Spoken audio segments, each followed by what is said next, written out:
इस प्रेस वार्ता में आप सबका मैं हार्दिक स्वागत करता हूं, अभिनंदन करता हूं।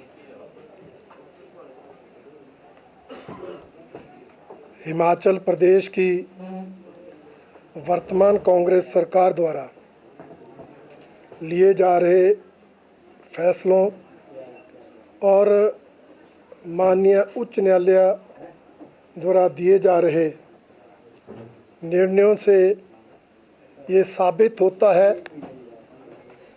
कि हिमाचल प्रदेश की कांग्रेस की सरकार हर फ्रंट पर फेल है, हर क्षेत्र में विफल हुई है और हर दृष्टि से नाकाम सिद्ध हो रही है। भारतीय जनता पार्टी लगातार आरोप लगा रही कि यह सरकार माफिया राज के दबाव में काम करती है। इस सरकार में माफियों का दबदबा है, चाहे बात खनन माफिया की हो, चाहे ड्रग माफिया की हो, चाहे वन माफिया की हो, चाहे भू माफिया की हो, और यहाँ तक कि इस सरकार के कार्यकाल में तो तबादला माफिया भी सक्रिय हुआ है। सरकार द्वारा लगातार दिए जा रहे संरक्षण के कारण प्रदेश माफियों के गिरफ्त में है। हमने ये भी कहा था कि खनन माफिया के सरगना कहीं और नहीं, हिमाचल प्रदेश के मुख्यमंत्री जी के विधानसभा क्षेत्र में है और उन्हें मुख्यमंत्री जी का संरक्षण मिलता है। पिछले कल एनफोर्समेंट डायरेक्टोरेट द्वारा की गई गिरफ्तारियों ने हमारे आरोपों को सत्य सिद्ध किया है। जो 2 गिरफ्तारियां हुई, दोनों नादौन विधानसभा क्षेत्र से, मुख्यमंत्री जी के चहेते। यही नहीं, ये खनन माफिया तो पूरे प्रदेश में पैर पसार रहा है। बात चाहे ऊना जिला की लीजिए, बात चाहे बद्दी बरोटीवाल नालागढ़ जिला की लीजिए, बात चाहे सिरमौर जिला की लीजिए, यहाँ तक कि कांगड़ा क्षेत्र में भी जो सीमावर्ती क्षेत्र है उसमें सरकार के कर्णधारों के संरक्षण में माफिया फल फूल रहा है और कई जगह तो सरकार के कर्णधार भी इसमें शामिल हैं। और इस विषय को लेकर खनन माफिया के दबाव में सरकार काम करती नजर आती है और कई ऐसे उदाहरण सामने आते हैं कि जब सरकार के उन माफियों को संरक्षण देने के आदेश कोई प्रशासनिक अधिकारी नहीं मानता तो विवाद भी खड़े हो रहे हैं। परंतु ये सरकार इतनी माफिया राज के चंगुल में फंस गई है कि ये कोई भी कार्रवाई करने में नाकाम रही है। ड्रग माफिया किस तरह से शरेआम प्रदेश में अपने कारनामे करता है वो किसी से छुपा नहीं है। वन माफिया के लिए तो सरकार ने ही निर्णय लेकर जंगल के कटान करने के रास्ते खोले हैं। ऐसे ये सरकार माफिया के दबाव में काम कर रही है और भारतीय जनता पार्टी का मानना है कि ये सरकार माफिया द्वारा ही चलाई जा रही है। दूसरा मैं कहना चाहता हूं,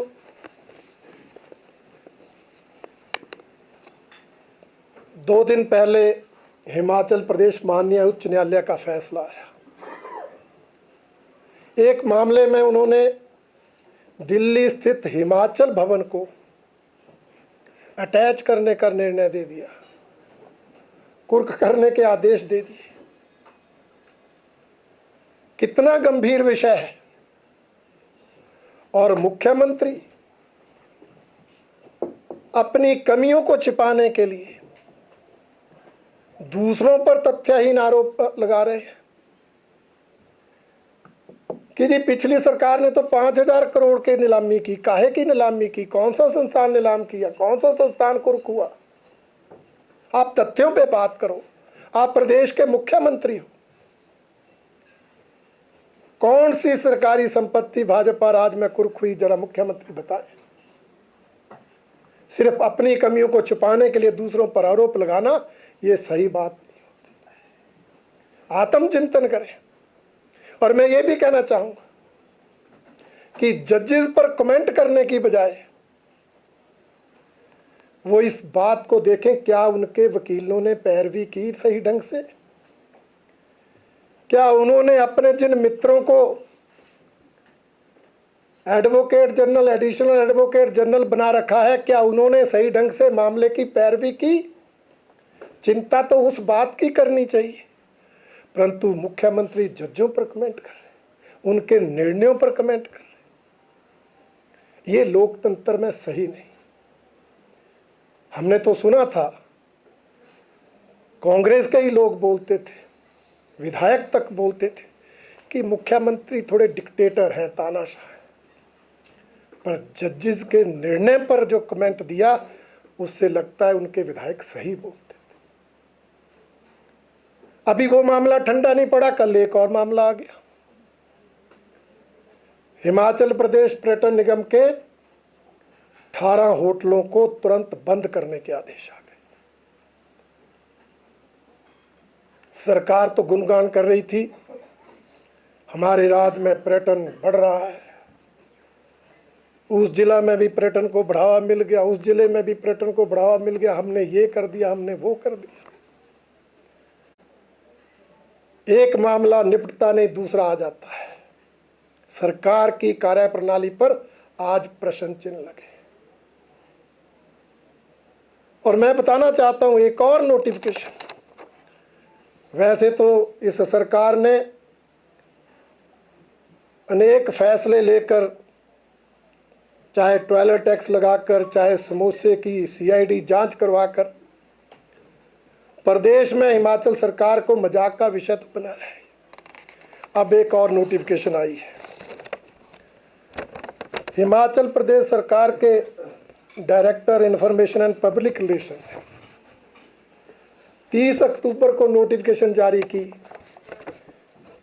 कि जो मुख्यमंत्री जी की सरकारी बैठक हो, सरकारी कार्यक्रम हो, जो अनेक विभाग की बैठकें हों, मुख्यमंत्री जी की वही फोटो छापी जाए जो पब्लिक रिलेशन अप्रूव करे। लाइन क्या लिखी है कि in some cases these photographs portray inappropriate gestures and could potentially harm the public image of the honorable CM। मतलब सरकार ये मानती है कि मुख्यमंत्री की इमेज फोटो से बनती है। फिर तो किसी हीरो को मुख्यमंत्री होना चाहिए। मैं मुख्यमंत्री से कहना चाहूंगा, फोटो से इमेज नहीं बनती, जनहित में काम करने से इमेज बनती है। प्रदेश हित में काम करके निर्णय लेकर इमेज बनती है। समोसा नहीं मिला तो सीआईडी की जांच कराकर इमेज नहीं बनती। जनता पर टॉयलेट टैक्स लगाकर इमेज नहीं बनेगी। फोटो जितना मर्जी अच्छा छाप लो, परंतु जब तक आप जनता के हित में निर्णय नहीं लेंगे, जब तक आप प्रदेश के हित में फैसले नहीं लेंगे, जब तक आप प्रदेश की आय बढ़ाने कोई अच्छा काम नहीं करेंगे, तब तक आपकी इमेज नहीं बनेगी। फोटो जितने मर्जी अच्छे छपवा लें। इसलिए ये हास्यास्पद निर्णय लेने की जो कड़ी चली हुई है, उस कड़ी में एक और बढ़ोतरी इस सरकार ने की है। और हम यही कहना चाहते हैं कि मुख्यमंत्री जी अभी भी संभलो। हिमाचल प्रदेश देश ही नहीं दुनिया में मजाक का विषय बना है और उसकी जिम्मेवार आपकी सरकार है, आपके निर्णय हैं, आपके फैसले हैं। इसलिए गंभीरता से आत्मचिंतन करें, गंभीरता से जनहित प्रदेश हित में काम करना शुरू करें, अन्यथा भारतीय जनता पार्टी आने वाले समय में इस सरकार द्वारा ली जा रही जन विरोधी निर्णयों के खिलाफ भी और प्रदेश हित के खिलाफ जो काम किए जा रहे हैं उसके विरोध में भी आंदोलन करने से पीछे नहीं हटेगी। और इस सरकार को ऐसे अनेक विषयों पर जो चाहे जनता के हितों के खिलाफ है, चाहे प्रदेश के हितों के खिलाफ है, उन पर सरकार को कटघरे में खड़ा करती रहेगी। वो आपके 18 होटलों घाटे पे चल रहे हैं, उनको लाभ पर लाने के लिए आपने प्रयास नहीं किए। मामला अगर अदालत में गया तो आपके मित्रों ने सही ढंग से पैरवी नहीं की और आज आदेश आ गया 18 होटलों को बंद करने का। मैं माननीय मुख्यमंत्री जी से पूछना चाहता हूं कि जैसे उन्होंने कहा कि हिमाचल भवन के मामले में वो अपील में जाएंगे, तो क्या इस मामले में भी अपील में जाएंगे या कोर्ट के निर्णय का सहारा लेकर ये 18 होटल अपने मित्रों को लीज पर दे देंगे? स्पष्ट करें मुख्यमंत्री कि वो क्या करने वाले हैं। हमें तो लगता है जिस तरह से ये मित्रों की सरकार चली है, मित्र सीपीएस, मित्र कैबिनेट रैंक के चेयरमैन, वाइस चेयरमैन, मित्र एडवोकेट जनरल, मित्र एडिशनल एडवोकेट जनरल, अब जो मित्र बचे कहीं उनको ये जो आदेश आया उसका सहारा लेकर ये होटल लीज पर ना दिया। इसलिए मुख्यमंत्री को इस मामले पर स्पष्टीकरण देना होगा। और एक मामला पिछले कुछ दिनों से राजनीतिक गलियारों में चर्चा का विषय। माननीय उच्च न्यायालय ने बहुप्रतीक्षित निर्णय दिया, जजमेंट दी, 6 सीपीएस हटाने के बारे में फैसला सुनाया। हम तो शुरू से कह रहे थे, जब से मुख्य संसदीय सचिव बने, कि इनकी नियुक्ति असंवैधानिक है, गैर कानूनी है और सरकारी खजाने पर बोझ है, फिजूल खर्ची को बढ़ावा दे रही है। मुख्यमंत्री जी ने हमारी बात नहीं सुनी, मामला अदालत में गया और मुख्यमंत्री जी ने ये सीपीएस बने रहें इसके लिए दिल्ली से सीनियर एडवोकेट्स हायर किए। करोड़ों रुपए खर्च किया गया इस मामले पर ताकि ये सीपीएस बने रहे। उसके बावजूद माननीय उच्च न्यायालय ने फैसला दे दिया उनको हटाने का, तो अब सुप्रीम कोर्ट में जा रहे हैं, वहां भी सीनियर एडवोकेट किए जा रहे हैं। करोड़ों रुपए पहले सरकारी खजाने से खर्च हुए, करोड़ों अब खर्च होंगे। मुख्यमंत्री जी, आपकी ऐसी क्या मजबूरी है कि आप इन 6 मुख्य संसदीय सचिवों को कोर्ट के आदेश के बावजूद भी हटाना नहीं चाहते? आप आर्थिक स्थिति का रोना तो रोते हैं, सरकारी खजाना खाली होने का रोना रोकर कर्मचारियों को तनख्वाह पहली तारीख को नहीं देते, 1500 संस्थान प्रदेश में बंद करते हैं कि खजाना खाली है, परंतु इन 6 विधायकों को सीपीएस बनाए रखना, इस पर करोड़ों रुपए सरकारी खजाने से खर्च कर रहे हैं। ऐसी आपकी क्या मजबूरी है? प्रदेश की जनता को आप बताएं। जब एक्ट निरस्त हो गया, मामला समाप्त हो गया, फिर भी आप सुप्रीम कोर्ट जा रहे हैं। इसलिए ये स्पष्ट करना अति आवश्यक है। सुप्रीम कोर्ट में गया है और सुप्रीम कोर्ट का फैसला भी आएगा और हम भी कानूनी राय लेकर उस विषय पर आगे बढ़ेंगे। रणधीर जी